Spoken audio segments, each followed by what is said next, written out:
Olá, pessoal! Bem-vindos a mais uma aula de biologia. Hoje vamos aprender a classificar os seres vivos. Então, vamos ver um pouquinho sobre classificação biológica e sobre vírus. Então, logo de início, vamos conhecer os três domínios no qual os seres vivos eles estão agrupados. A gente vai falar hoje de categorias taxonômicas. Então, a gente vai agrupar esses seres vivos dentro de 7 categorias. Só que, atualmente, foi criada essa categoria de domínio, que ela ainda não entra em muitos livros didáticos, mas que é extremamente importante da gente conhecer. Como que ficou classificado? Em 3 domínios: o domínio bactéria, o domínio árquea e o domínio eucária. O domínio bactéria corresponde ao que a gente conhece como antigo reino Monera, onde a gente tem bactérias, arqueobactérias e cianobactérias. A diferença é o seguinte, é que nesses domínios a gente tirou as arqueobactérias de dentro do reino Monera. Elas agora apresentam um domínio exclusivo delas, que é o domínio árquea. E por que elas foram separadas do reino Monera? Porque essa classificação de domínio, ela se baseia em dados moleculares de RNA ribossômico. E quando eles fizeram essa análise, eles perceberam que as arqueobactérias, elas são mais próximas dos eucariontes do que das bactérias que são procariontes. Então, mesmo elas apresentando características também de não terem carioteca, de serem procariontes, elas são mais próximas do domínio eucária. Então, agora a gente vai ter essa classificação de 3 domínios, onde dentro dos eucária ou eucariota, a gente vai apresentar aí os reinos Animalia, Plantae, Fungi e o antigo protoctista, que também agora eles não conhecem mais essa classificação, não aceitam, porque tem muitas divergências ali dentro. Dentro do domínio árquea, a gente vai ter as arqueobactérias, e dentro do domínio bactéria ou procária, a gente vai ter as bactérias e as cianobactérias. Agora, como eu falei para vocês, a categoria mais ampla que a gente tem, onde os seres vivos são agrupados, são os reinos, que por mais que os domínios hoje sejam mais atuais, vocês ainda irão estudá-los como reino. A gente vai ter o reino Monera, o reino Protoctista, o reino Fungi, o reino Plantae e o reino Animalia. E a gente vai conversar um pouquinho agora sobre as características gerais desses grupos. E para a gente conhecer eles, entender como que eles estão classificados, eu preciso aprender a agrupá-los. Para isso, a gente vai ter diagramas. O que é isso? A gente tem representação filogenética, que a gente chama de cladogramas, que é quando a gente vai colocar as espécies mais aparentadas entre si numa representação. Exemplo, a gente olhando esse cladograma, o nó lá de baixo, aquele pontinho que está entre o A, o B e o C, é uma característica que é compartilhada pelos três. Agora, se eu observar um pouquinho para cima, eu tenho uma característica que é compartilhada só por A e por B. O que isso quer dizer para a gente? Que A e B, eles apresentam uma característica que aproxima mais os dois do que aproxima eles de C. Então, logo, eles são mais aparentados entre si. Então, para fazer essa representação filogenética, a gente utiliza desses cladogramas. E aqui a gente tem vários cladogramas que são divididos em grupos, que eu preciso que vocês entendam um pouquinho desses conceitos para facilitar o nosso estudo. A gente vai ter grupos que são grupos monofiléticos, que é o qual a gente se baseia para fazer essa classificação. O que significa mono? É um só. Significa que esse grupo que eu estou tratando, que eu estou representando, ele tem uma característica que é compartilhada por todos os representantes, uma característica mais recente. Então, se eu observar no cladograma de cima que está em azul, eu tenho ali todo aquele grupo que está escuro, né, que está representado pela coloração azul, tendo uma característica compartilhada. Assim como eu tenho também por aquele grupinho pequenininho lá de cima. Como eu tenho também no cladograma de baixo, pelo aqueles outros dois que estão ali unidos. Então, eu tenho vários grupos monofiléticos formando um grupo monofilético maior. Significa dizer que esses organismos apresentam uma característica, um ancestral comum mais recente compartilhado.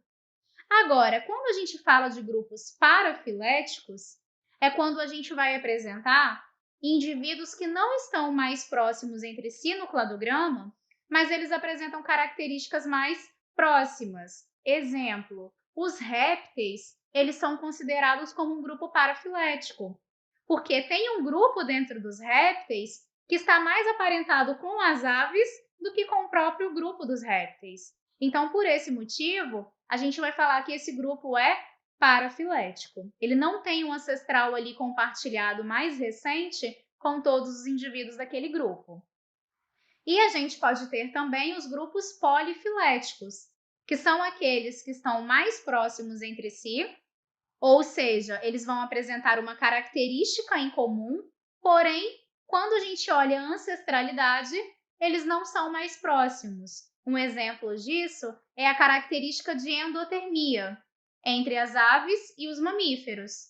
As aves e os mamíferos, eles têm a capacidade de produzir o seu próprio calor, são endotérmicos ou homeotérmicos. Mas as aves, elas são mais próximas dos répteis na escala evolutiva. Então, por esse motivo, a gente vai falar que esse grupo é polifilético. Na prática, para entender melhor o que eu acabei de falar para vocês, vamos observar esse cladograma. Ali de amarelinho, a gente tem um grupo monofilético. O que significa isso? Que eu tenho ali um ancestral compartilhado por todo esse grupo. Agora, quando eu observo de azul, eu tenho um grupo que é um grupo parafilético. Por que parafilético? Se vocês observarem crocodília e aves, tem um ancestral comum mais recente ali entre eles do que com os outros grupos. Só que crocodilos fazem parte desse grupo de répteis. Então, eu não posso dizer que esse grupo é monofilético porque não estou levando em consideração as aves. Quando eu considerei elas, era monofilético. Sem a presença delas, virou um grupo parafilético.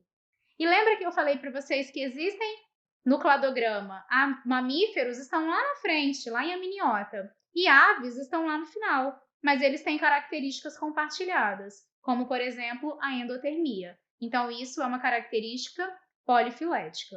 E agora que a gente já sabe como que eles são agrupados, eu preciso entender um pouco da ciência que dá nome para esses seres vivos. E a gente chama ela de taxonomia. É ela que vai identificar, nomear e classificar esses seres vivos.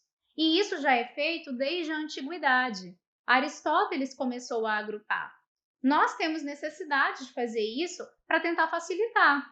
Quando a gente vai arrumar um guarda-roupa, por exemplo, a gente não tem as nossas estratégias? Um arruma por cor, o outro por tipo de peça. A gente tenta fazer o máximo possível para ficar mais fácil de encontrar. É exatamente isso que os cientistas fazem com os seres vivos. A biodiversidade ela é muito grande, então, para facilitar esse estudo, eles resolveram agrupar. Aristóteles foi o primeiro a fazer isso. Ele começou agrupando animais que tinham sangue vermelho e animais que tinham sangue com outra cor. Foi a primeira classificação que ele deu. Depois veio Platão, que começou a classificar plantas. Então, vários cientistas começaram com essas classificações. Mas quem eu quero que vocês conheçam é Linneu. Linneu é considerado o pai da taxonomia e é ele que deu vida ao sistema natural. O que ele fez? Ele criou um sistema no qual a gente tinha 7 categorias taxonômicas. E essas categorias, elas correspondem a reino, filo, classe, ordem, família, gênero e espécie. É o famoso reficofage que a gente fala, que estão representados aí. Então, a gente vai ter como mais amplo o reino e como mais específico a espécie. Então, quando eu quero dizer em relação a ter reinos ou espécie mais amplo ou mais específico, vamos fazer um comparativo, por exemplo, entre o homem e o cachorro. O homem, ele faz parte do reino Animalia, o cachorro também. Eles participam do mesmo filo, que é o filo dos cordados.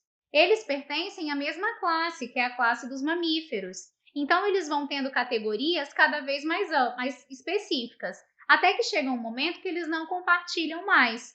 Então, quanto mais próximo for um indivíduo do outro, essa categoria vai ser mais específica. Qual é o grau máximo que eu posso ter de parentesco? Ser da mesma espécie. Agora, acima disso, um gênero. Por exemplo, o cachorro e o lobo, um é Canis familiaris, o outro é Canis lupus, o nome dessas duas espécies. Estão vendo o primeiro nome, Canis? Ele representa o gênero. Significa dizer que o cachorro e o lobo, eles apresentam todo o restante em comum. Eles fazem parte do mesmo reino, do mesmo filo, da mesma classe, ordem, família e do mesmo gênero, mas eles não pertencem à mesma espécie. No caso das plantas, hoje em dia os taxonomistas eles usam o termo divisão. É a mesma coisa que filo para animais. Então vamos aprender a dar nome para essas espécies. Aí a gente tem um exemplo da rana ibérica Bollinger 1879. O nome científico desse animal é rana ibérica. O que representa esse nome rana?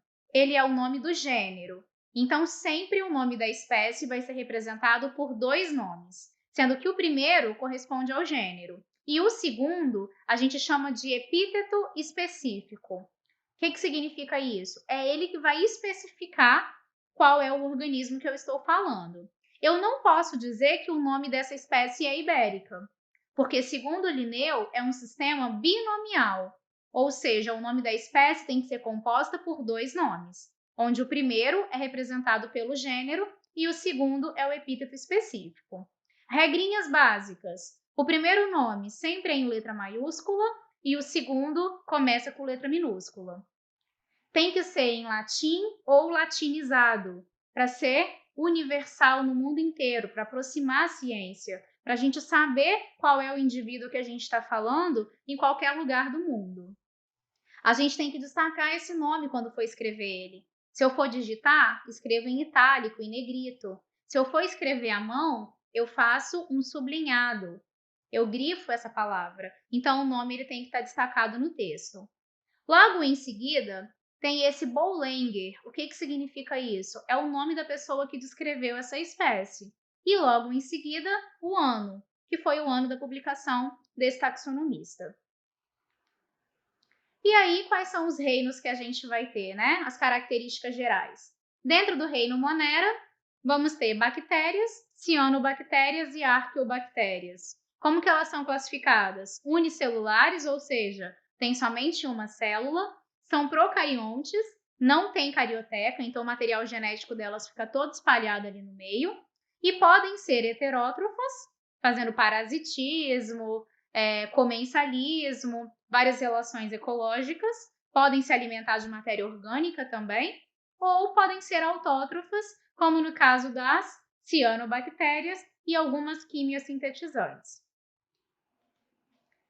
No caso do reino protoctista, a gente vai ter os protozoários e as algas. Esse grupo foi o que eu falei para vocês que agora está tendo muita divergência, que dentro dos domínios ele nem existiria mais, né? Por quê? O reino protoctista tem protozoários e algas que têm características muito diferentes.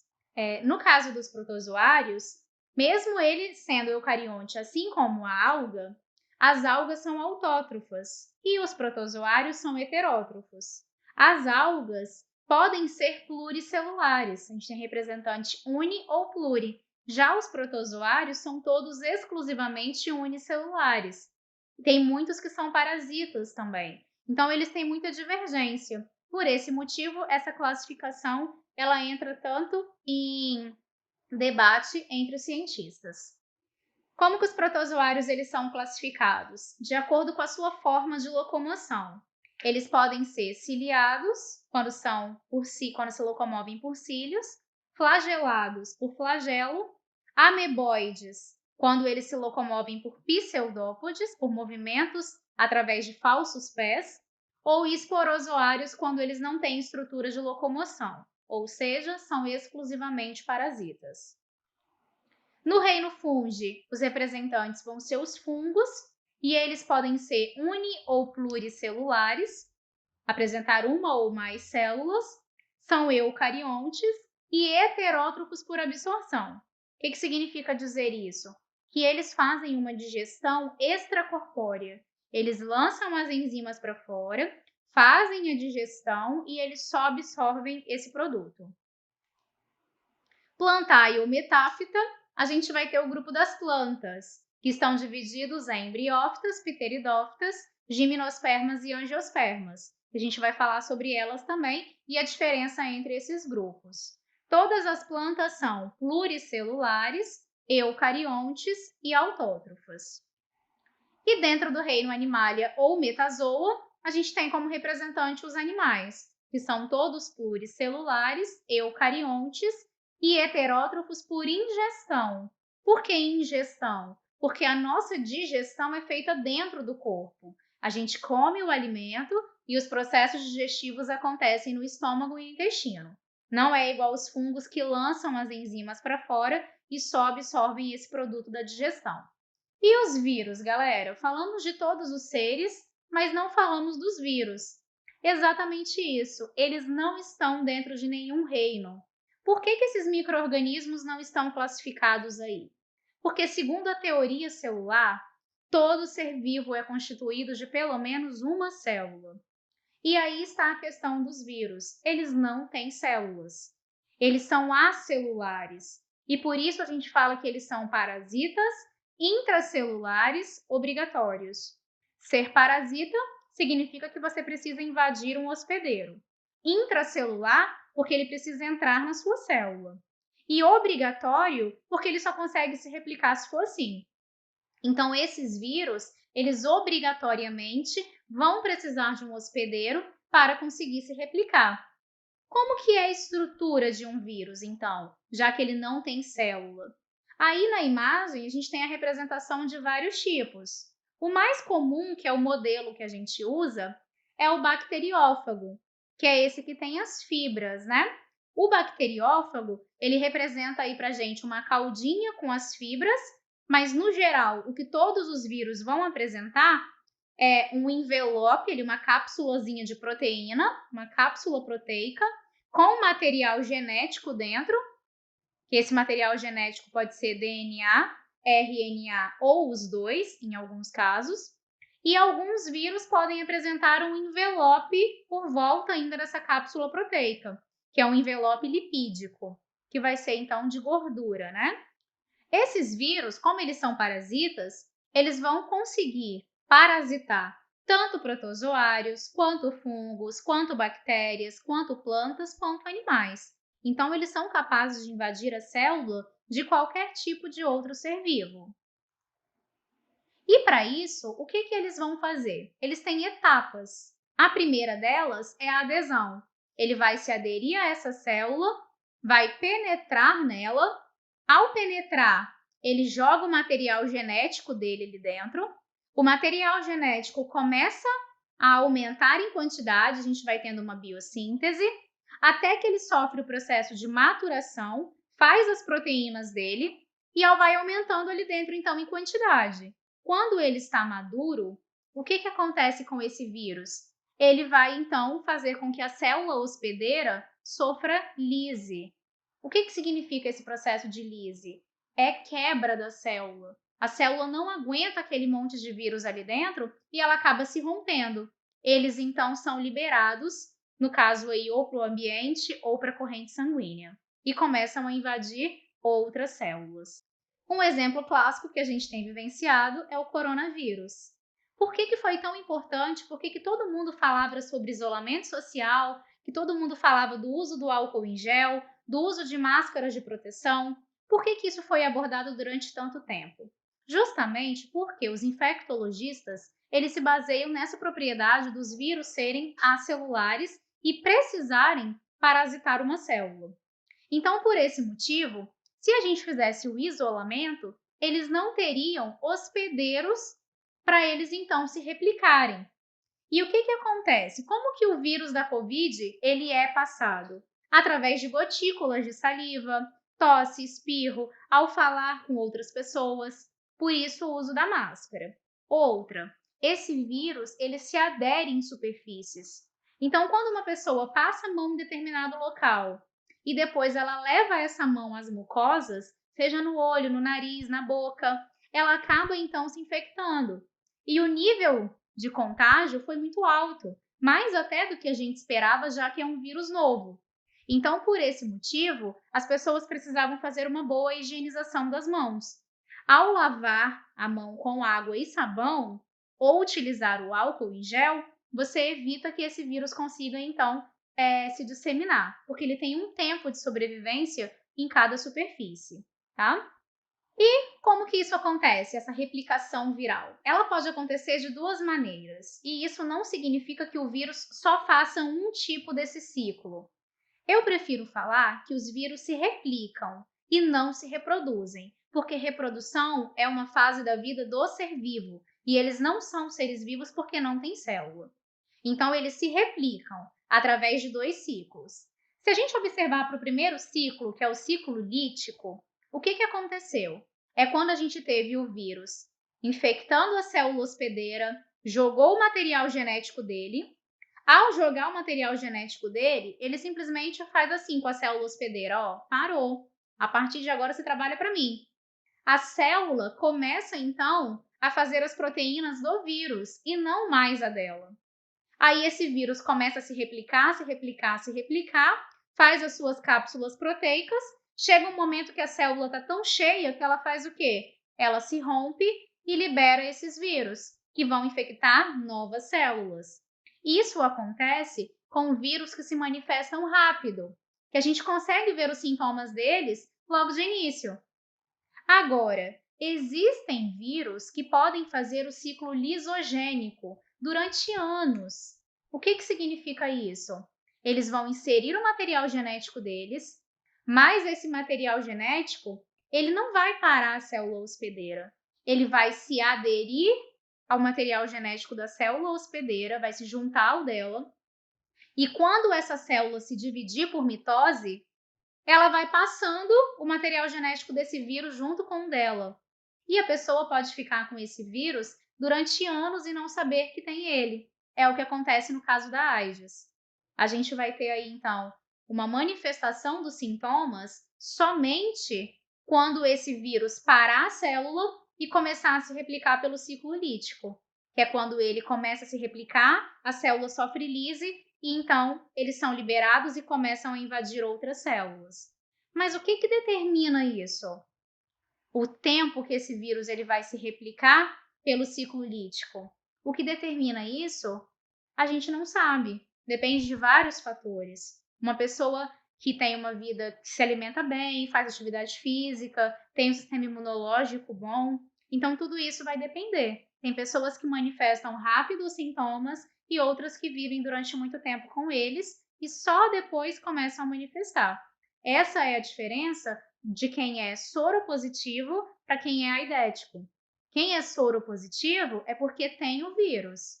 AIDS só tem quem está apresentando sintomas, porque AIDS significa síndrome da imunodeficiência adquirida. Então, o seu sistema imunológico está deprimido por causa desse vírus que está destruindo as suas células de defesa.